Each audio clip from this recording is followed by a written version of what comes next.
Bonjour et bienvenue dans cette nouvelle édition du Fil d'actu, l'émission qui donne du sens à l'information. Samedi 5 janvier avait lieu l'acte 8 du mouvement des Gilets jaunes. Pour la 8e semaine consécutive, des dizaines de milliers de personnes se sont retrouvées dans les rues des principales villes du pays pour faire entendre leur voix à une classe politique jugée déconnectée de leur réalité. Ça parle de l'amour du pays, que faites-vous pour nous rassembler? Des fausses réformes vides, un peu comme les sièges de l'Assemblée. Laisse-moi mettre mon gilet jaune. Laisse-moi mettre mon gilet jaune. Et ce truc-là, c'est plus qu'un gilet. Non, on part pas en vacances, je m'achète pas de chaussures, voilà, je peux pas m'habiller, j'ai pas de chaussettes, j'ai pas de collants parce que j'ai pas les moyens de m'en payer. C'est quand même pas normal, quoi. C'est pas normal. On peut passer, pardon de dire ça en pleine crise, mais nous les Français pour des enfants gâtés. Hein.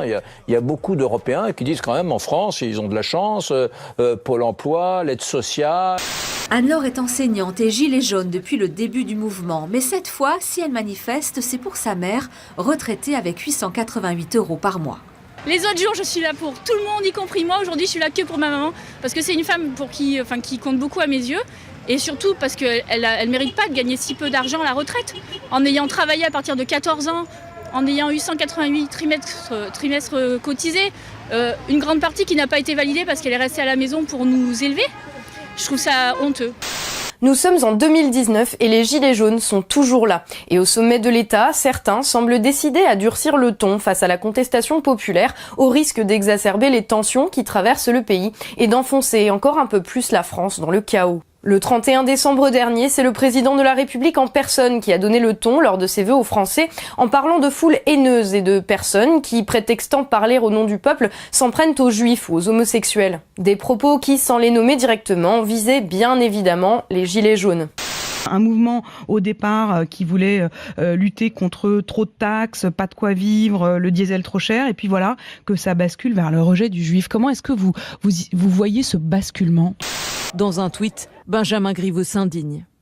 Donc on lynche des policiers, on chante la quenelle de Dieudonné à Montmartre, on reprend les codes des années 30 pour renverser la République, on décapite l'effigie du président. Derrière ces hons, un seul visage lâche, raciste, antisémite, putschiste. Stop. Ouais, on vous le disait, la tension commence à monter. Il y a ici environ 1 millier de gilets jaunes. Des accusations extrêmement graves, dénuées de tout fondement et résonnant comme une provocation absolue. Bien sûr, la tactique politicienne est évidente. Ces dernières semaines, le pouvoir n'a eu de cesse de renvoyer les gilets jaunes à des idéologies radicales afin de les discréditer aux yeux de l'opinion publique. On pourrait presque dire que c'est de bonne guerre si précisément le rôle du chef de l'État n'était pas, normalement, de préserver la paix sociale et l'unité de la nation au-delà des lignes partisanes. Que certains prennent pour prétexte de parler au nom du peuple. Mais lequel? D'où? Comment? Et n'étant en fait que les porte-voix d'une foule haineuse, s'en prennent aux élus, aux forces de l'ordre, aux journalistes, aux juifs, aux étrangers, aux homosexuels. C'est tout simplement la négation de la France. Comment, lorsqu'un président de la République parle ainsi de ses concitoyens, s'étonner que le pays se fracture? Comment s'étonner qu'il s'enfonce dans une crise de représentation lorsque les représentants eux-mêmes insultent ceux qu'ils sont censés représenter? Le Conseil des ministres de rentrée siffle la fin de la récréation. Pour le gouvernement, les gilets jaunes réfractaires seront désormais considérés comme des opposants politiques radicalisés. Le mouvement dit des gilets jaunes, pour ceux qui restent encore mobilisés, est devenu le fait d'agitateurs qui veulent l'insurrection et au fond renverser le gouvernement. N'importe quoi. En tant que solidaire des Gilets jaunes, nous sommes bûcherons, nous avons livré 3 camions de bois au total. Et voilà, nous recevons l'amende parce que le temps de décharger le camion de bois, soi-disant, on a été pris à la caméra posée là au rond-point. Il y a des gens qui sont RSA, des gens qui sont à la retraite, des gens qui sont au chômage.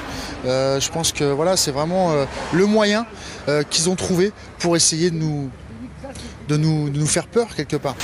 La loi, rien que la loi, toute la loi. Et si certains ont des problèmes avec le respect de la loi, ce sont effectivement les personnes les plus radicalisées. Comment s'étonner d'une escalade de la violence quand les supposés garants des institutions sont incapables de garantir quoi que ce soit? Il ne s'agit pas ici d'un débat philosophique visant à savoir si la violence des gilets jaunes est plus ou moins légitime que celle de la police.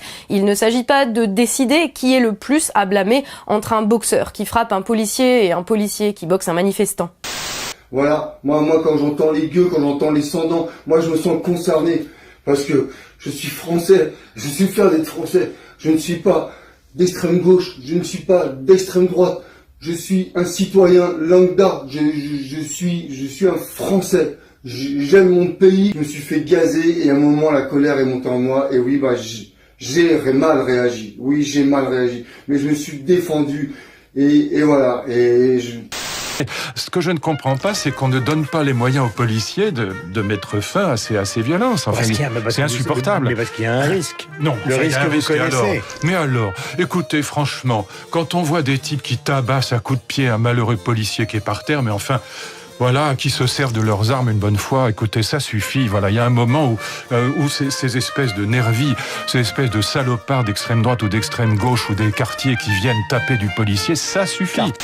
Arrive un moment où il est du devoir et de la responsabilité particulière d'un président de la République de faire passer la cohésion nationale avant les intérêts politiciens. Lorsqu'en période de crise, un président dit de ses opposants qu'ils sont la négation de la France, c'est une attitude irresponsable. Lorsqu'il promet un débat national tout en précisant que quoi qu'il arrive, il maintiendra le cap de sa politique, rendant de fait tout débat inutile, c'est une attitude irresponsable. Lorsqu'il privilégie l'affrontement et le passage en force à l'écoute et au compromis avec son propre peuple, c'est une attitude irresponsable. Nous devons aller sans doute encore plus loin dans le changement, être encore plus radicaux dans nos méthodes, dans nos manières de faire. Le gouvernement, dans les prochains mois, devra poursuivre ce travail pour ancrer nombre de ces réformes dans notre quotidien, mais aussi pour changer en profondeur les règles de l'indemnisation du chômage.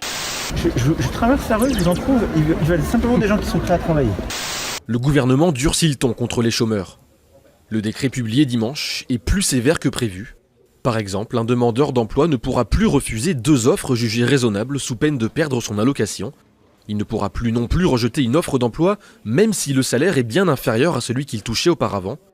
Car bien sûr, s'il s'entête dans cette tactique politicienne, il est tout à fait possible qu'Emmanuel Macron ait raison du mouvement des Gilets jaunes, même si rien n'est moins sûr. Mais dans tous les cas, le pays en ressortira extrêmement affaibli et la fracture entre ceux qui le composent et ceux qui le gouvernent plus béante que jamais. Le mouvement des Gilets jaunes, qu'on le soutienne ou non, qu'on y participe ou qu'on le combatte, est l'expression d'une souffrance, d'un sentiment de ne pas être respecté ni considéré, d'une aspiration à plus de démocratie et à une politique plus attentive aux besoins des gens. Sur le long terme, y répondre par le mépris, par la violence et par l'entêtement ne peut qu'aggraver le problème. Qu'Emmanuel Macron réfléchisse bien à cela. Souhaite-t-il vraiment que l'histoire se souvienne de lui comme du président qui aura plongé le pays dans le chaos? Si tel est le cas, qu'il persiste dans cette folie. Les Français ne manquent pas de ressources et ils se chargeront de reconstruire sur les ruines qu'il aura laissées en partant.